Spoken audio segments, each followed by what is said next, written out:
नमस्कार, मैं अस्करन आपका स्वागत करता हूं मेरे नए वीडियो में। जिस तरह से माननीय मुख्यमंत्री जी ने एक बार रीट में आरक्षण की घोषणा की थी, जिससे कि युवाओं में बहुत विरोध हुआ था। आज भी युवा पूरे राजस्थान में करीब सभी ज़िलों में उस आरक्षण का विरोध कर रहे हैं। एक बार उन्होंने घोषणा कर दी, लेकिन ये स्पष्ट नहीं किया कि जो आरक्षण है वो कौन से लेवल में है, रीट लेवल 1 में है, 2 में है, किस में है। फिर उन्होंने माननीय शिक्षा मंत्री जी ने स्पीच दिया था, उसमें कहा था उन्होंने कि आरक्षण हम सिर्फ बीएसटीसी में लागू करेंगे। लेकिन राजस्थान बजट, जब बजट घोषणा हुई थी तो बजट में कहीं भी मेंशन नहीं किया उन्होंने कि आरक्षण हम कहीं देंगे। इसका मतलब ये है कि युवाओं के विरोध का असर उन पे हुआ है। जिस तरह से युवाओं ने विरोध किया और आज भी हर ज़िले में उनका विरोध हो रहा है और हमारे युवा हैं उनके लिए संघर्ष कर रहे हैं, तो उनसे भय खा के कह सकते हैं या उनसे भयभीत होकर उन्होंने अभी तक आरक्षण पे कोई फैसला नहीं लिया, जो कि सिर्फ उन्होंने एक बार कह के बता दिया। अभी ये नहीं बताया कि आरक्षण कहाँ लागू करेंगे, बीएसटीसी में करेंगे या बीएड में करेंगे। तो जहाँ तक मुझे लग रहा है, मेरा जो अनुमान है वो यही कह रहा है कि सरकार इस फैसले पर पुनर्विचार करेगी। जिस तरह से युवा इनका विरोध कर रहे हैं और आज हर ज़िले में युवा संघर्ष कर रहे हैं, विरोध कर रहे हैं बाहर आकर, तो इससे स्पष्ट पता चल रहा है कि माननीय मुख्यमंत्री जी इस फैसले पर पुनर्विचार जरूर करेंगे। क्योंकि ये उनका फैसला सोच समझकर नहीं लिया गया था। ये उन्होंने आनंद फानंद में ही एक फैसला दे दिया था, अपने आप को स्पेशल या कुछ विशेष करने के लिए कि मैं महिलाओं के लिए आरक्षण घोषित कर दूंगा आरक्षण।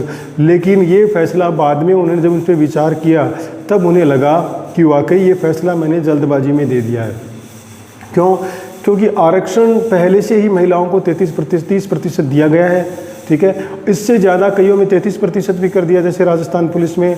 तो 33% तक तो ठीक था, लेकिन 50% करने का मतलब ये है कि पूरा की पूरी भर्ती और पूरे के पूरे जो एक पक्ष की तरफ चले जाना, और उसमें फिर मेहनत का कोई स्पष्टीकरण नहीं होता। तो इसलिए इस फैसले पर जो अभी मेरा विचार है इसमें यही है कि इस फैसले पर उन्हें पुनर्विचार करना ही होगा और ये पूरा सोच के उसके बाद ही उसे फैसला देना होगा कि आरक्षण जो है वो बीएसटीसी में दे रहे हैं या बीएड में दे रहे हैं या फिर सभी में दे रहे हैं। क्योंकि जिस तरह से इनका विरोध हुआ है और युवा अपने आप को ठगा हुआ महसूस कर रहे हैं, तो उन्हें उसके ऊपर पुनर्विचार करना ही होगा और पुनर्विचार करने के बाद ही उन्हें फैसला देना होगा। जिसके लिए वो वहाँ लूटना चाहते थे, वो उनके गले की फांस बन गई है। उन्होंने घोषित तो कर दिया कि आरक्षण देंगे, अब जिस तरह से विरोध हो रहा है उन्हें समझ में नहीं आ रहा कि इसका क्या फैसला लें। तो बीएसटीसी तक तो उन्होंने स्पष्टीकरण एक तरह से बोल दिया कि हम बीएसटीसी तक लागू कर रहे हैं। माननीय शिक्षा मंत्री जी ने ये बात कही थी, उसके बाद उन्हें कहीं भी उनके बारे में कुछ कहा नहीं कि आरक्षण की हम बीएसटीसी में लागू कर रहे हैं, ना उन्होंने बजट में कहीं बताया। तो ये चीज़ पूरी क्लियर हो पाएगी जब रीट का नोटिफिकेशन आएगा, रीट का विज्ञापन आएगा। तो मैं इनके लिए यही कहना चाहूँगा कि इसके ऊपर आप एक बार पुनर्विचार कीजिए और उसके बाद ही उसका फैसला लीजिए, ताकि ऐसा फैसला लीजिए जिससे किसी भी पक्ष को कोई नाराज़गी नहीं हो। क्योंकि तैयारी करने वाली जो महिलाएं हैं या पुरुष है वो सारे अपने ही साथी हैं, वो भी हमारी तरह तैयारी कर रहे हैं। तो आप फैसला इस हिसाब से लीजिए, चाहे आप इसमें थोड़ा पुनर्विचार एक बार नहीं 2 बार कर लीजिए, लेकिन इस पर फैसला इस प्रकार लीजिए कि किसी को भी नुकसान ना हो और कोई भी इसमें अपने आप को ऐसा महसूस नहीं करे कि हमारे साथ गलत हुआ है। तो जल्दबाजी में लिया गया फैसला कहीं ना कहीं नुकसान ही पहुंचाता है और बिना किसी चीज़ के स्टडी किया गया, और ये फैसला उनका यही था।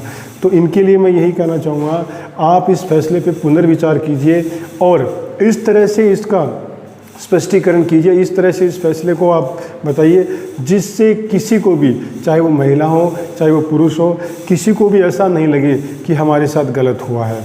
बाकी जो मेहनत कर रहे हैं वो तो बिल्कुल आएंगे ही, क्योंकि इसमें सबसे ज़्यादा मेहनत का ही वैल्यू है। तो मैं इसके लिए यही कहना चाहूँगा कि जहाँ तक मेरा विचार है, इस फैसले पर माननीय मुख्यमंत्री जी को और शिक्षा मंत्री जी को दोबारा पुनर्विचार और इसकी कमेटी बिठाकर सबकी राय लेकर और उसके बाद ही उस फैसले पर पुनर्विचार कीजिए।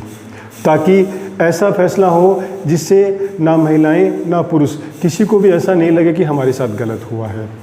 और इसको इस तरह से आप पेंडिंग छोड़ रहे हैं, मतलब पेंडिंग का मतलब एक बार जैसे आपने बोल दिया अब इस पर कोई राय नहीं है, तो इससे भी नुकसान ही हो रहा है, क्योंकि युवा जो है अपना कॉन्संट्रेट नहीं कर पा रहे हैं।